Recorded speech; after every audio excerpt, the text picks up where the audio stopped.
Kerala story എന്ന ആ ഒരു സിനിമയ്ക്ക് അവാർഡ് ലഭിച്ച സമയത്ത് താങ്കൾ അതിനൊരു അനുകൂല നിലപാടാണ് സ്വീകരിച്ചത്. ശരിക്കും അതാണോ കേരളത്തിൻ്റെ അവസ്ഥ? അല്ല, അങ്ങനെയല്ല. അങ്ങനെ ഒരു ഭീഷണി ഉണ്ട് ഇവിടെ. ഞാൻ പറഞ്ഞ അത് മുഴുവൻ കേരളത്തിൽ അങ്ങനെയാണെന്നല്ല ഞങ്ങൾ പറഞ്ഞത്. അതായത് IS റിക്രൂട്ട്മെൻറ്റ് ഇപ്പോഴും ഇപ്പോൾ ലേറ്റസ്റ്റ് വന്നിരിക്കുന്ന വാർത്തകളിൽ നിങ്ങൾ ശ്രദ്ധിക്കും, IS റിക്രൂട്ട്മെൻറ്റ് നടക്കുന്നുണ്ട്. അതിന് നല്ല ശ്രമം ഇവിടെ നടക്കുന്നുണ്ട്. ഇപ്പോൾ ഈ വൈറ്റ് കോളർ ടെററിസത്തെ കുറിച്ച് ആൾക്കാർ പറയുന്നു. അതിനെ ഒറ്റയടിക്ക് ആളുകൾ നിഷേധിക്കുകയാണ്. പക്ഷേ നമ്മുടെ ഡോക്ടർമാരുടെ ഇടയിലും എഞ്ചിനീയർമാരുടെ ഇടയിലും IT മേഖലയിലെ വിദഗ്ധന്മാരുടെ ഇടയിലൊക്കെ തീവ്രവാദ സംഘടനകൾ വളരെ ബോധപൂർവമായിട്ട് ആളുകളെ കയറ്റാൻ ശ്രമിക്കുന്നുണ്ട്. അത് ഇല്ലെന്ന് പറയാൻ നമുക്ക് പറ്റില്ല.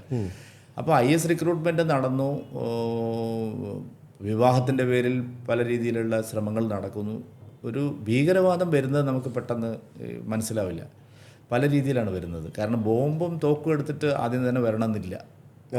കേരളം പോലൊരു സ്റ്റേറ്റിൽ ആദ്യം അങ്ങനെ വരണമെന്ന് നിർബന്ധമില്ല. പക്ഷെ അതിനേക്കാൾ വലിയ ബോംബും തോക്കുമായിട്ടാണ് ഒരു മസ്തിഷ്ക പ്രക്ഷാളനം ഇവിടെ നടക്കുന്നുണ്ട്. നല്ല നിലയിൽ ആൾക്കാർ അതിൽ വശീകരിക്കപ്പെടുന്നുണ്ട്. IS റിക്രൂട്ട്മെൻറ്റ് ഇന്ത്യയിൽ ഏറ്റവും കൂടുതൽ നടന്ന സ്റ്റേറ്റും കേരളമാണ്. ഓക്കെ. ഈ കേരളത്തിൽ വർഗീയത കൂടി വരുന്നു എന്ന് പറഞ്ഞാൽ എന്ത് പറയും? വർഗീയത കൂടി വരുന്നു എന്നുള്ള റിയാലിറ്റിയാണ്. കാരണം എന്താ അറിയോ, ഇതുപോലെ സ്ട്രാറ്റജിക്കൽ വോട്ടിംഗ് നടക്കുന്ന സ്റ്റേറ്റ് ഏതാ ഉള്ളത്? ഇപ്പോൾ ഉദാഹരണത്തിന് ഞാൻ UP ഇല്ലേ? അല്ല, തെരഞ്ഞു പിടിച്ച ആളുകളെ തോൽപ്പിക്കുന്നില്ല. ഓക്കെ. ഇപ്പോൾ ഇവിടെ Jose K Mani LDF മത്സരിച്ചപ്പോഴും UDF മത്സരിച്ചപ്പോഴും ഈ ഭീഷണി നേരിട്ടിട്ടുണ്ട്. PC ജോർജിന് ഈ ഭീഷണി നേരിട്ടിട്ടുണ്ട്. ശ്രേയാംസ് കുമാർ കേരളത്തിലെ ഏറ്റവും സെക്കുലർ എന്ന് പറയുന്ന ഒരു രാഷ്ട്രീയക്കാരനാണ്. കൽപ്പറ്റയിൽ അദ്ദേഹം തിരഞ്ഞെടുപ്പിൽ മത്സരിച്ചപ്പോൾ അവിടെ സിദ്ദിഖാണ് ജയിച്ചത്.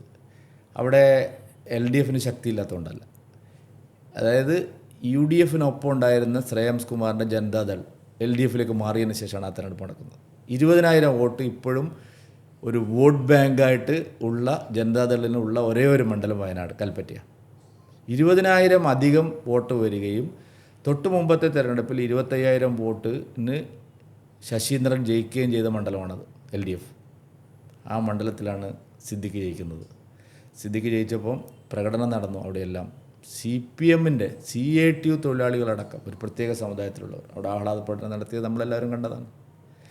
ശ്രീധരൻ സാറ് പാലക്കാട് മത്സരിച്ചു. അപ്പം ഞാനും കുമ്മനൊക്കെ തോറ്റു. ഞങ്ങളെ തോൽപ്പിക്കാൻ അവർ എപ്പോഴും ശ്രമിക്കുന്നതാണ്. അല്ലാത്തവരിലും ഈ ശ്രമം നടക്കുന്നുണ്ട്. എന്ന് വർഗീയത എന്ന് പറഞ്ഞു കഴിഞ്ഞാൽ നമ്മൾ വിചാരിക്കുന്നതിനപ്പുറത്താണ്. പണ്ട് കാലത്ത് മതസാമുദായിക സംഘടനകളുടെ നേതൃത്വം, ഇപ്പോൾ മുസ്ലിം സമുദായത്തിൻ്റെ നേതൃത്വം ലീഗിൻ്റെ കയ്യിലായിരുന്നു. ഇപ്പോൾ പാണക്കാട് തങ്ങളുണ്ട്, അല്ലെങ്കിൽ ലീഗ് നേതൃത്വം ഉണ്ട് എന്ന് പറഞ്ഞ ഒരു സെമി സെക്കുലർ സാധനമായിട്ടാണ് അത് പോയിക്കൊണ്ടിരുന്നത്. ഇന്ന് അവരിൻ്റെ അപ്പുറത്തേക്ക് മതസാമുദായിക സംഘടനകളുടെ നേതൃത്വം ഒരു തീവ്ര ചിന്താഗതിക്കാരുടെ കയ്യിലേക്ക് പോകുന്നു. അതാണ് ഏറ്റവും വലിയ അപകടം. എല്ലാ പാർട്ടികളിലും അവർക്ക് സ്വാധീനം ഉണ്ടാക്കാൻ കഴിയുന്നു. അപ്പോൾ എല്ലാ പാർട്ടികളും സ്ഥാനാർത്ഥിയെ നിർത്തുമ്പോൾ ഭയപ്പെടുകയാണ്.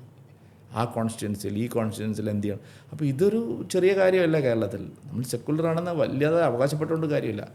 മതതീവ്രവാദ സംഘടനകളുടെ സാന്നിധ്യം രാഷ്ട്രീയത്തിലും പൊതുമണ്ഡലത്തിലും സാമൂഹ്യ ജീവിതത്തിലും സാംസ്കാരിക രംഗത്തും സിനിമയിലുമെല്ലാം മുമ്പെങ്ങുമില്ലാത്ത വിധത്തിൽ പിടിമുറുക്കുന്നുണ്ട്, ഭീകരമായിട്ടുണ്ട്.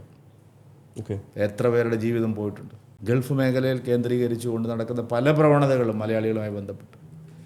ഞാനതിനെപ്പറ്റി അധികം പോകുന്നില്ല. അറ്റ്ലസ് രാമേന്ദ്രൻ മുതൽ ഇങ്ങോട്ടുള്ള ചരിത്രം നോക്കിയാൽ ബിസിനസ് രംഗത്ത് എല്ലാം ഇത് നടക്കുന്നുണ്ട്.